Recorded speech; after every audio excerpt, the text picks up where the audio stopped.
Hi everybody, I am going to talk about the techniques of resource mobilization.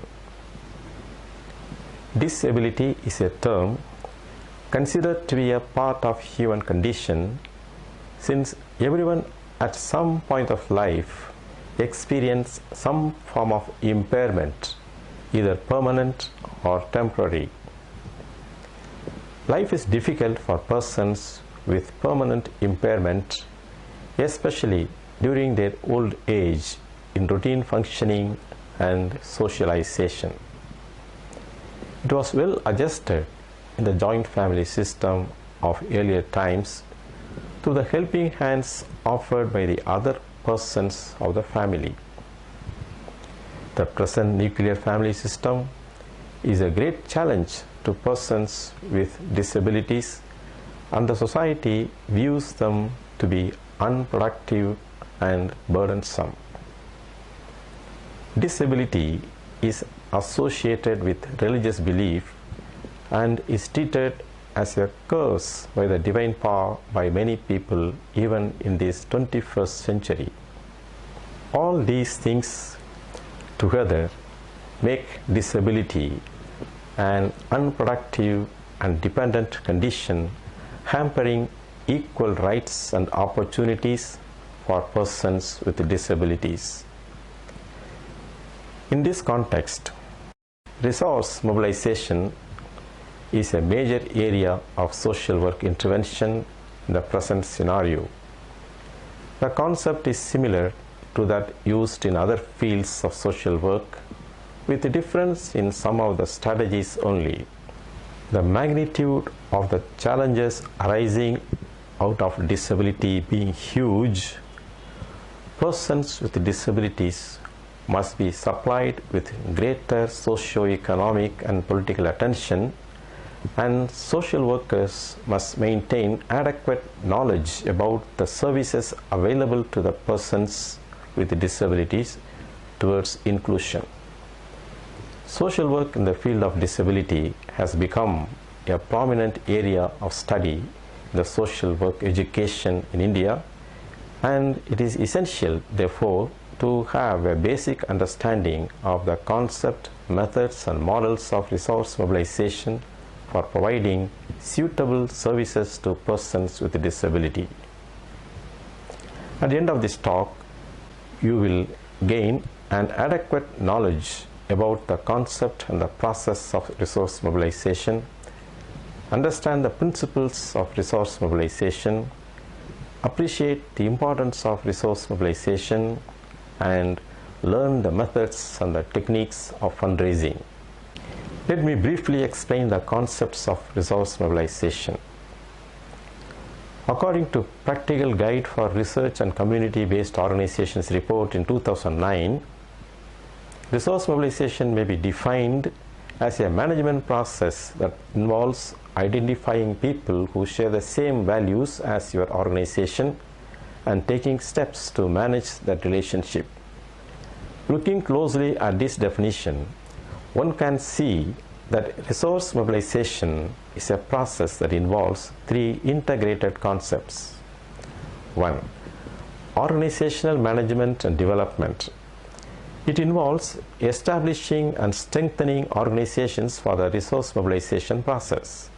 It also involves identifying the organization's vision, mission, and goals, and putting in place internal systems and processes that enable the resources mobilization efforts, such as identifying the roles of board and staff and efficiently managing human, material, and financial resources.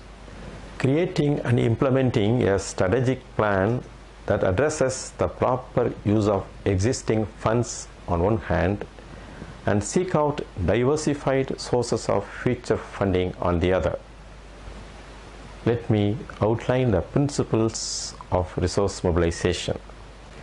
Resource mobilization is just a means to the end, and the end being the fulfillment of the organization's vision.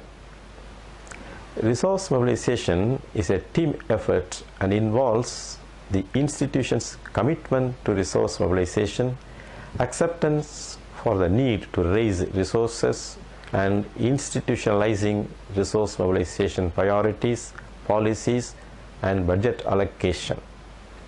The responsibility for the resource mobilization effort is shared by the board, the president, or the executive director and the resource mobilization unit. An organization needs money in order to raise money. There are no quick fixes in resource mobilization. Communicating and prospecting. Once an organization gets ready for resource mobilization, it must ensure long-term sustainability through acquiring new donors and maintaining a constituency base. Resource mobilization entails learning how to connect with the prospective and finding common ground through shared values and interests. It also entails discerning the right prospect to approach and matching the appropriate resource mobilization strategy to the prospect. Two principles that govern communicating and prospecting are: resource mobilization is really friend-raising. Financial support comes as a result of a relationship and not as a goal in and of itself. 2. People do not give money to causes, they give to people with causes. People give to organizations to which they have personal affiliation in some form or other. Relationship building. Once donors are identified, get closer, get to know them better, same way as developing an acquaintance. Initiating new relationships, nurturing existing ones, and building an ever-expanding network is an ongoing activity. Let me mention about the importance of building credible relationships with the donor agencies. Good cause alone is not sufficient to attract funding. Gathering support for the cause and building up personal and community relationship is more important in ensuring the trust relationship with the funding partners. Moreover, this relationship should be sustained by developing the three attributes, namely legitimacy, transparency, and accountability on the part of the organization and institution which are mobilizing funds. Legitimacy refers to the legal dimension of the non-profit organization that is seeking funds from eligible donors. In other words, the organization has been established according to the country's civil laws and traditions. Such organizations are more likely to receive more support as they have attained some level of compliance with the standard practice as constituted by the law of the land. Transparency is very crucial in maintaining the trust relationship that the organization has built with the funding partners as well as with the community. It refers to the open communication with the internal and external stakeholders who are associated with the financial management and health of the organization. It is a valuable asset of the organization which is able to disclose information about their programs, outcomes, and the financial transactions and investments to anyone who is interested to know more about the organization. It is a valid criterion that is highly regarded by potential donors and partners, as transparency gives them the assurance that the organization is trustworthy and committed to its constituents. Accountability is the organization's ability to stand up for its mission and to be guided by effective management and financial principles. It denotes that the organization is rendering services in a responsible manner, manages its resources judiciously, and reports back to the donors regarding the use of the donated funds. Such organizations will earn the goodwill and support of the public and the funding agencies. Thus, it is of paramount importance to build a credible relationship with the donor agencies by being legitimate, transparent, and accountable, and funds will flow in as a byproduct of this relationship. Let me mention the principles involved in relationship building. 1. Donor cultivation means bringing the prospect to a closer relationship with the organization, increasing interest and involvement. 2. Start at the bottom of the resource mobilization pyramid to get to the top. Some of the guidelines for strategic networking are: begin with the end in mind, know your audience, keep the intentions of the donor in mind, listen and be prepared to explain elements of your organization to the donor, prepare your talking points in advance, leave critical information behind, and follow up. Resource mobilization is commonly used in similar meaning with fundraising. Fundraising is just a part of it or only an outcome of resource mobilization efforts. Resource mobilization includes building valuable contacts and networks and garnering the interest, support, and contributions of people important to the organization. Let me outline the reasons for the importance of resource mobilization. Resource mobilization diversifies, expand its resources base, and develop new thinking and challenge the old traditions in supporting the achievement of integration agenda. It identifies and analyzes the resources available for the program priorities, policies, and efficient budget allocation as stipulated in the development strategy. It understands current donor funding landscape, resource availability, and support commitment. It helps to maximize the use of domestic capital and skills to expand deep relations with stakeholders, and it provides continuity and stability to the organization and its work. Let me mention the do's and don'ts when meeting with the donors. The do's.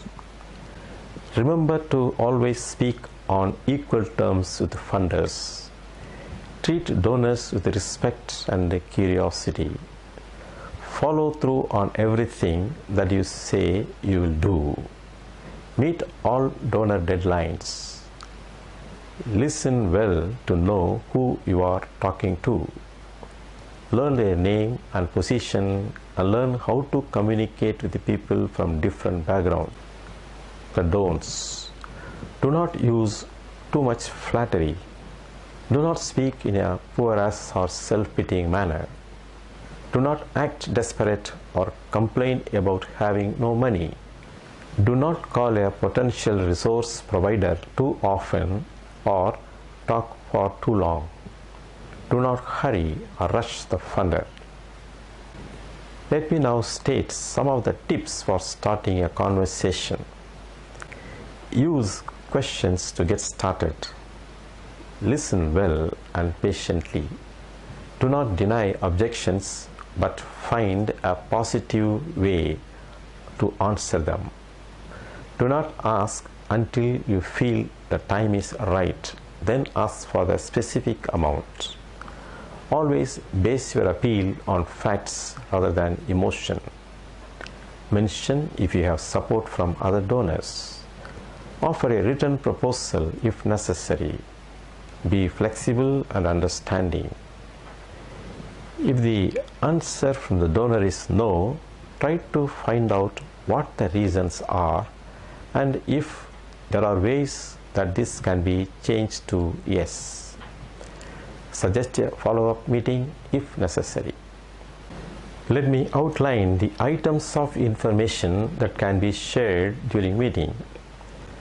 Annual reports, stories or case studies or photos, testimonials or letters of support, a standard short description of your project, newspaper articles or press coverage about your organization, and business cards. It is good to be aware of the level of participation of donors in the meetings. and let me point out some of the levels. Passive participation. Participation by giving information about other sources of donations. Participation by consultation. Participation by sharing material incentives. Functional participation. Interactive participation, and self-mobilization. Situational analysis helps organizations to identify their positions before planning for an action. Development organizations plan methodologies that contribute to the viability and sustainability of the communities with which they work. Situational analysis is conducted for various reasons, like assessing organizational performance, various skills and knowledge areas, motivation and environmental influences on its performance, and so on. Let me mention the internal factors as well as the external factors which a situational analysis can give. Internal factors: affirm resource mobilization successes to date. Provide a sense of history and present the organization's evolution in its responses to changes in the funding environment. Present a reality check on where the organization is at currently going on, achieving its vision, mission, and existing strategic plan goals. Validate funding targets over a set period of time. Identify available funding and resource gaps. Indicate gaps in administrative systems such as finance and accounting. Indicate gaps specific to resource mobilization skills and systems such as proposal writing, implementation of other strategies, donor acquisition and upgrade. Establish ownership of resource mobilization functions. Open new doors or widen perspectives on prospective resource providers. Establish resource mobilization policies and code of ethics anchored to the organization's core values. Review the relevance of the organization's existing key messages. Determine the organization's capacity to invest in a resource mobilization program.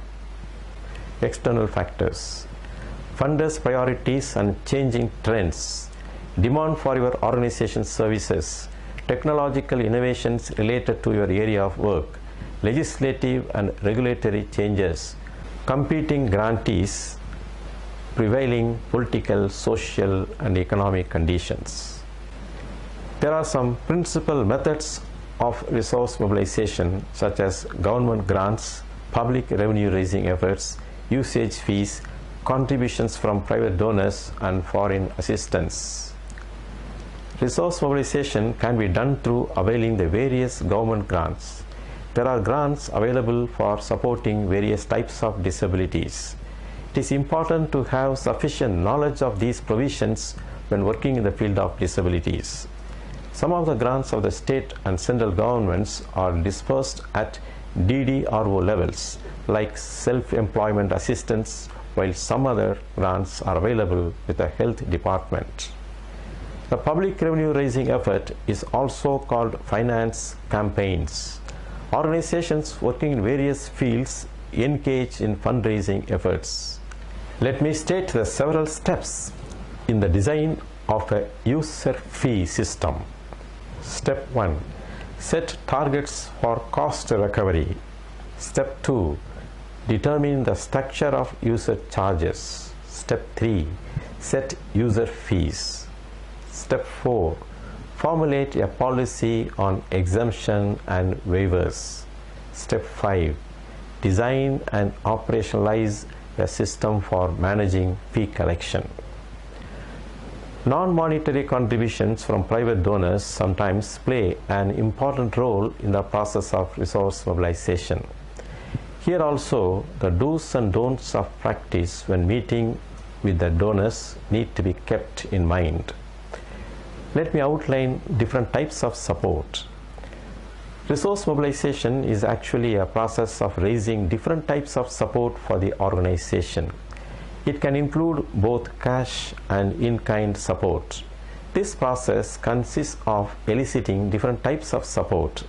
1. Submitting proposals to a typical donor agency is the most conventional way of getting support. 2.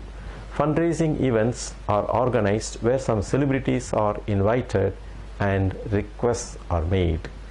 3. Donation boxes are kept in public and commercial places along with the request for small amounts of money. 4. Collecting in-kind contributions such as used clothes, furniture, books, vehicles, or even buildings is another source of raising resources. 5. Support of volunteers can be enlisted in fundraising. 6. The organization can generate income from business-oriented projects of the organization such as selling of publications, offering consultancies, microfinance, micro-insurance or micro-enterprise-based activities, and so on. Let me discuss about the proposals for fundraising. There are funding agencies of various types, funding for various types of developmental needs. Many of these are funding the field of disability also. Availing funding from them requires preparation of a detailed write-up, also called project proposal, stating things in detail. A proposal must convince the prospective donor of two things such as the significance and the magnitude of the problem and measures for its solution. There are three major types of proposals such as unsolicited, a response to a specific program within a specific donor agency, a response to a request for proposals. The rules for proposal writing are that the proposal should be concise, the appeal for support should be passionate and positive, and separate proposal should be written for each funder. Proposals should include chapters such as title or cover page, the name of the organization, contact details, name of the program, and so on. Letter of intent, proposal summary or executive summary, statement of need or a problem statement, program description in terms of goals, objectives, method, and so on. Project plan for funding period, mentioning the milestones over certain delivery period and with the estimated cost. Monitoring and evaluation plan, organizational information focusing on the history, structure, board of trustees, and so on, and the budget. Let me sum up. Resource mobilization in the field of disability is a major area of social work intervention in the present scenario. The concept is similar to that used in other fields of social work, with a difference in some of the strategies only. Resource mobilization may be defined as a management process that involves identifying people who share the same values as your organization and taking steps to manage that relationship. It is a process that involves three integrated concepts, namely organizational management and development, communicating and prospecting, and relationship building. The process of resource mobilization has its own do's and don'ts which may be helpful. The principal methods of resource mobilization are government grants, public revenue raising efforts, usage fees, contributions from private donors, and foreign assistance.